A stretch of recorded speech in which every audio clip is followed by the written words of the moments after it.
सब ठीक होंगे, हम भी ठीक ठाक है। लो भाई, आज है वही अष्टमी का व्रत, वही माता का व्रत जो कि बच्चों के लिए भाई सबने पता है। रखा जावा बड़का हाथ तरह अपनी लंबी उम्र की लगा लो, सुख शांति की लगा लो, स्वास्थ्य की लगा लो, कुछ भी लगा लो, मतलब है बच्चे के लिए। और भाई भगवान इनकी लंबी उम्र लगाओ भाई, हमारी उम्र भी हमारे बच्चे का लाग जाए, हम तो यही दुआ करा वही माता है। लो भाई, काम बन गया था सारा, रापा ना दो का हो गए थे वही माता की कहानी सुनने के लिए तैयार। और बच्चे जाली स्कूल में एक लाडला महाराज घर आ रहे है। हाय नी राम राम करते, नमस्ते राम राम जी, नमस्ते जी। हाँ नमस्ते सोरा भाई। लो भाई, आज ये लाडला मारा करा है, ये कल जाओगा स्कूल में। आज इसने भाई काम था थोड़ा ही रह गया, बाकी तो छुट्टी नहीं मारते, लेकिन आज मजबूरी में भी छुट्टी मार ली। ये भाई आ जाएंगे मेरी डबन प्यारी, देखेंगे कौन कौन आओगी, कहानी को आवांगे भाई। 5 दिन इकट्ठे हो जाया करे। आज मेरे बेबे तो मन करेगी कहेगी कहानी भाई आज, क्योंकि स्कूल की छुट्टी नहीं थी। अगर स्कूल की छुट्टी भाई टाइम तो होती तो भी वह कहानी आकर कवा लेती मारी गला, तो भाई वह कहानी अपनी फ़ोन में सुनकर चली गई थी। और जो होया कर अपना ने एक जो दिन हुआ अपना ले देकर चली गई थी, क्योंकि फिर 2:30 बजे आओगी भैया आकर न बर्ती बासी पे, फिर आंडा भी नहीं जाओ ना फिर कुछ बना भाई बर्ती बासी पे न अपना चाय पानी पी लेगी। फिर आकर कहानी अपनी कवा कर चली गई थी। और भाई स्कूल में देखो जानो हो बच्चे के लिए बोकड़ में गेट वासू की है, तो इस वजह से वो अपनी कहानी कवा कर चलेगी, ना तो घनी लेट हो जाएगी। 2:30 बजे छुट्टी होगी, 5-7 मिनट आने लगेगी, फिर अपने रत्ते कपड़े चेंज करेगी, तो मतलब 3 बज जाए, सीधी बात है। तो अभी 3 बजे तक फिर न देखो हम भी नहीं रह सकते भाई बर्तीवासी तो। और फिर वह जिसमें इतनी बन रहेगी सारा दिन उस पर तो भी रह जाना, तो इस वजह से भाई वह अपनी कहानी वक्त तक वागी थी। और हम अपनी कहानी खवाएंगे भाई। मेरा गला हो रहा है कई दिन तक खराब, ठीक नहीं होया है, घर करसी थोड़ी रह रही है। लो भाई, मैं करती हूँ अपने डबन पेरिया दो फोन, कौन कौन आऊँगी कौन कौन नहीं आते, आप देख लियो, आपने दिखाऊँ वीडियो में कौन कौन कहानी सुनना आऊँगी, आपने ज़रूर दिखावांगे भाई। यूँ है कदे कौन सी दो कदे कौन सी दो आपस में इकट्ठी होकर कहानी कवा लें। हाँ, और भी आने का हो गया टाइम, क्योंकि 12 बज चुके हैं, 12 बजे तकरीबन कहानी हम कवा लिया करा, तो इस वजह से ईवान वाली हैं आकर न कवा कर कहानी अपना पी कच्चा पानी फिरने पर फिर शाम ने संभालेंगे वही। और फिर बच्चे आज स्कूल में जा रहे हैं, बच्चे बोल के रोटी भी लेकर गई है, कह रहे थे कि आप में छुट्टी हो जाएगी हमारी, तो जब लंच टाइम हो ना बोले उससे टाइम छुट्टी कर देंगे, लेकिन भाई पता नहीं क्यों आज स्कूल वाले ने छुट्टी नहीं करी ना, तो आई वहीं पर छुट्टी कर दिया कर दे भाई। लेकिन करनी भी चाहिए थी भाई, भर्ती बात से देखो सारा स्टाफ लेडीज जो ब्याही थी मैं तो देखो व्रत रखेंगी, लेकिन जो कुंवारी हैं वो वाले व्रत नहीं रखेंगी, क्योंकि भाई ये तो सबने पता है कि बच्चों के लिए हुआ है। तो भाई और कुंवारा स्टाफ कम है, लेकिन ब्याही थे ही लेडीज ज़्यादा है, ठीक है। तो भाई लेडीज मतलब जो ब्याह था स्टाफ भाई उस खातर लेडीज खातर ज़्यादातर भाई आप में छुट्टी कर देनी चाहिए थी आप टाइम में, लेकिन भाई नहीं करी तो अपनी की मर्जी चल है, मर्जी भाई स्कूल वाले की है, जैसी इच्छा उनकी जुकर करेंगे वो बढ़िया भाई। इस वजह तो वो अपनी कहानी तड़के कहेगी थी, तो बोली बच्चे मैं कोडे पाऊँ कोडे पर नहीं आऊँ, मैं अपना फिर चाह पानी भाई गनी लेट सेट होती दिख रही तो स्कूल में भी ले लेगी, कोई दिक्कत को नहीं, बाकी वहाँ का अपना फिर चाह पानी पी लेगी। लो भाई पापा कर ले अपना तैयारी तैयारी भाई, जो भी है दादी मम्मी आओगी पानी छाने के लिए। ये मैंने अपना पीलिया निकाल दिया है भाई, पीलिए की शोभा लगे हो देखो, ये कल के दिन आवा है, मैं तुम्हें कुछ सबने मिला भाई, वो दिन सबकी ज़िंदगी में खुशी आवा भाई, ठीक। तो भाई ये देखो आज प्रिय हुआ मेरा लुक, और डाई हुई दिखाऊँगे जब गाड़ी कमाएंगे। तो भाई इतना मैं अपना दादी मम्मी का सूट भी मैंने काट दिया है, यो काटा है दादी मम्मी का सूट, पूरा सूट है 1 नंबर का।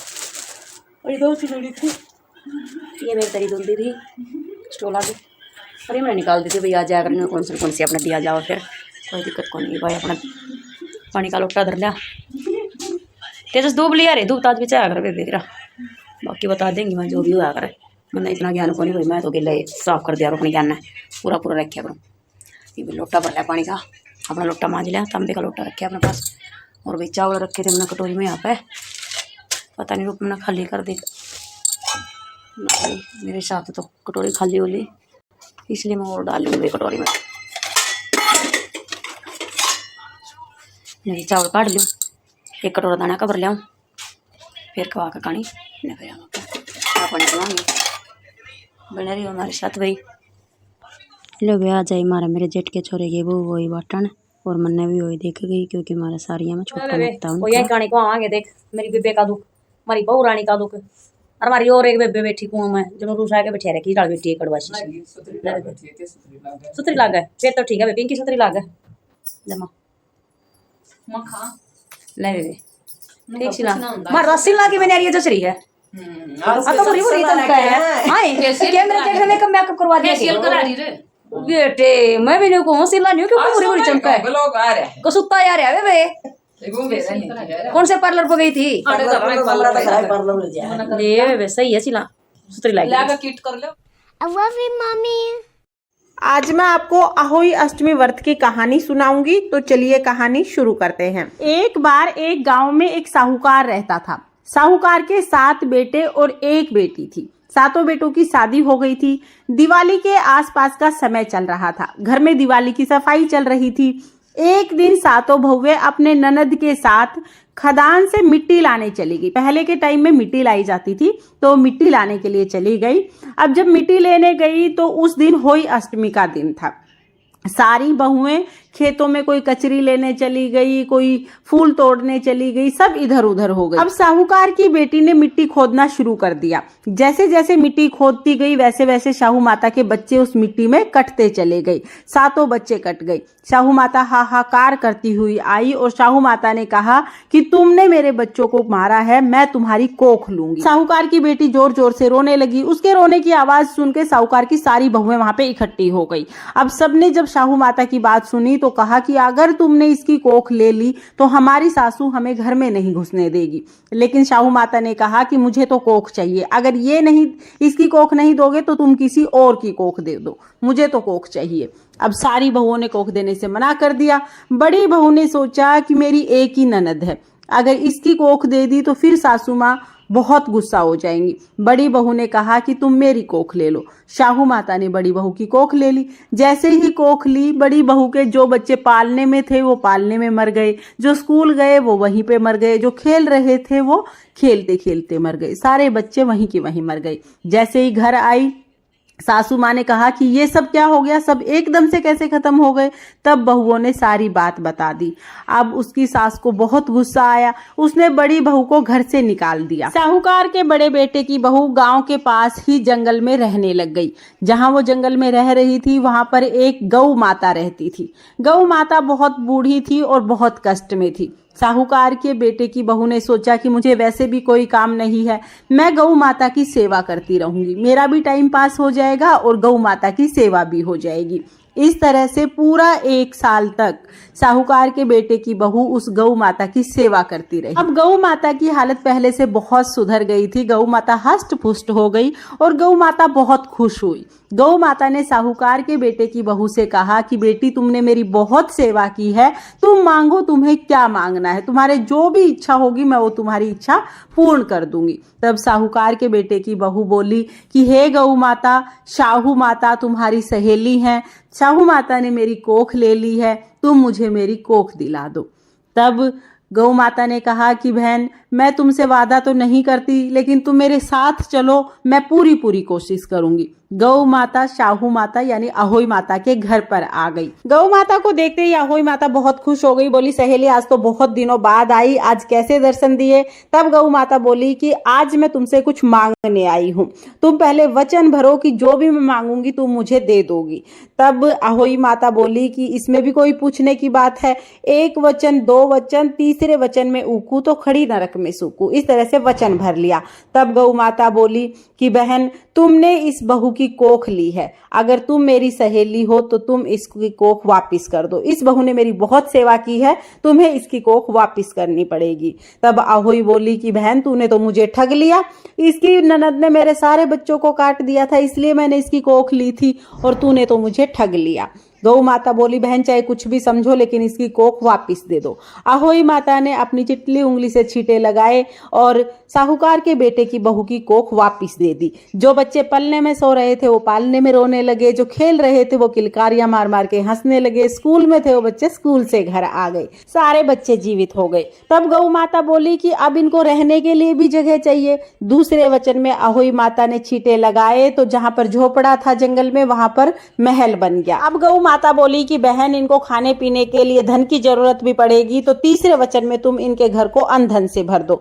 अहोई माता ने जल के छींटे लगाए और साहूकार के बेटे की बहू का जो महल था वो अनधन से भर गया। अब आया अहोई अष्टमी का व्रत। व्रत के दिन साहूकारनी ने सोचा कि मेरी 6 बहुओं ने व्रत किया है, सब सजी संवरी हैं, पकवान बना रही हैं और मेरी सबसे बड़ी बहू जंगल में पड़ी पड़ी बेचारी रो रही होगी। उसको बड़ी दया आई तो साहूकारनी ने एक प्लेट में पकवान भर के अपनी नौकरानी से कहा कि ये पकवान मेरी बहू को दे के आ जाओ। नौकरानी जैसे ही जंगल में आई तो देखा कि जहां झोपड़ा था वहां पर तो बहुत बड़ा महल बन गया है और साहूकारनी की बहू तो कंडवारे बांट रही है। वो भागी भागी वापिस आई और आके बोली, माँ जी, आपकी बहू ने तो अहोई अष्टमी का व्रत किया है, वहां पर तो महल बन गया है, आपकी बहू तो कंडवारे बांट रही है। साहूकारनी ने कहा, दोरानी जिठानी तो सबकी बोली मारे, तू तो पैसे से खरीदी हुई, तू भी क्यों बोली मारे? तब नौकरानी बोली, बोली नहीं मार रही माँ जी, आप खुद चल के देख लो। साहूकारनी नौकरानी के साथ साथ जंगल में आ गई। आके देखा कि जहाँ पे झोपड़ा था वहां पे बहुत बड़ा सा महल बन गया है, कढ़ाई चढ़ रही है, बच्चे आंगन में खेल रहे हैं और बहू कंडवारे बांट रही है। साहूकारनी भागी भागी घर के अंदर गई और जाके बहू को गले से लगा लिया। हे बहू, ये क्या आन बिनान किया, ये सब कुछ कैसे हो गया?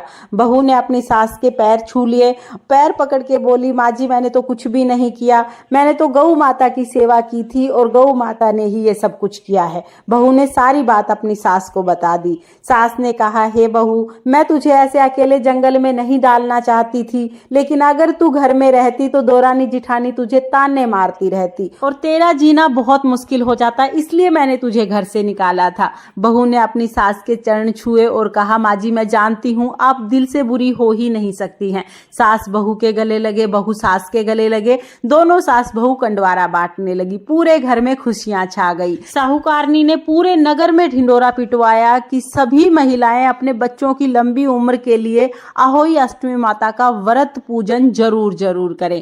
हे अहोई अष्टमी माता, जैसे आपने साहूकार के बेटे की बहू के साथ पहले किया वैसे किसी के साथ मत करना और जैसे बाद में किया वैसे सबके साथ करना। इस कहानी को कहते सुनते हुकारा भरते सबकी संतान को लंबी उम्र प्रदान करना और सबको संतान देना। ये थी अहोई अष्टमी की व्रत कथा। अब इसके बाद हम एक विनायक जी की यानी गणेश जी की कहानी जरूर सुनेंगे। तो चलिए गणेश जी की कहानी शुरू करते हैं। एक बार एक गांव में एक बुढ़िया रहती थी। बुढ़िया रोजाना गणेश जी की पूजा करती थी। रोजाना मिट्टी के गणेश जी बनाती, रोजाना गल जाते। बुढ़िया के घर के सामने एक सेठ की हवेली बन रही थी। बुढ़िया ने जाकर कारीगर से कहा कि कारीगर भाई, मेरे लिए पत्थर के गणेश जी बना दो। कारीगर ने कहा, बूढ़ी माई, जब तक आपके लिए हम पत्थर के गणेश जी बनाएंगे इतनी देर में तो हमारी दीवार बन जाएगी, हमारे पास समय नहीं है, आप किसी और से बनवा लें। ये सुनकर बुढ़िया को बहुत बुरा लगा। बुढ़िया ने मन में सोचा, भगवान करे तुम्हारी दीवार टेढ़ी बन जाए। ये मन में सोच के बुढ़िया अपने घर वापिस आ गई। अब जैसे ही कारीगर दीवार बनाए, दीवार टेढ़ी हो जाए, फिर दीवार को गिराना पड़े, फिर बनाए, फिर टेढ़ी हो जाए, फिर गिराना पड़े। ऐसे ही बनाते गिराते सुबह से शाम हो गई। सेठ जी घर पे आए। सेठ जी ने कहा कि आज कोई काम नहीं किया है? तो कारीगर बोले कि सेठ जी काम तो बहुत कर रहे हैं, लेकिन जैसे ही दीवार बनाते हैं दीवार टेढ़ी हो जाती है और फिर से दीवार को गिराना पड़ता है। फिर कारीगर ने सेठ जी को बुढ़िया के आने की सारी बात बताई। सेठ जी ने कहा, मुझे बुढ़िया के पास लेके चलो। कारीगर सेठ जी को बुढ़िया के पास ले गए।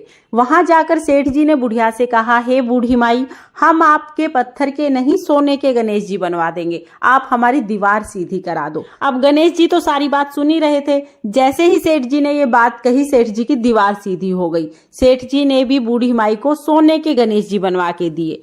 हे गणेश जी महाराज, जैसे आपने सेठ जी की दीवार सीधी की वैसे सबके सब काम सीधे करना और जैसे आपने बुढ़िया की मनोकामना पूरी की वैसे ही इस कहानी को कहते सुनते हुकारा भरते सबकी सब मनोकामनाएं पूरी करना। ये थी गणेश जी की कहानी। इस तरह से अहोई अष्टमी की कहानी कथा पूर्ण होती है। कथा सुनने के बाद जो हमने हाथ में अनाज के दाने लिए हैं वो गणेश जी को, अहोई माता को, शाहू माता को समर्पित कर देंगे। कुछ दाने हम जल के लोटे में डालेंगे। इस तरह से हमारी कहानी पूर्ण हो जाएगी। कहानी के बाद हम ये जो जल का लोटा है ये सूर्य देवता को अर्घ दे देंगे।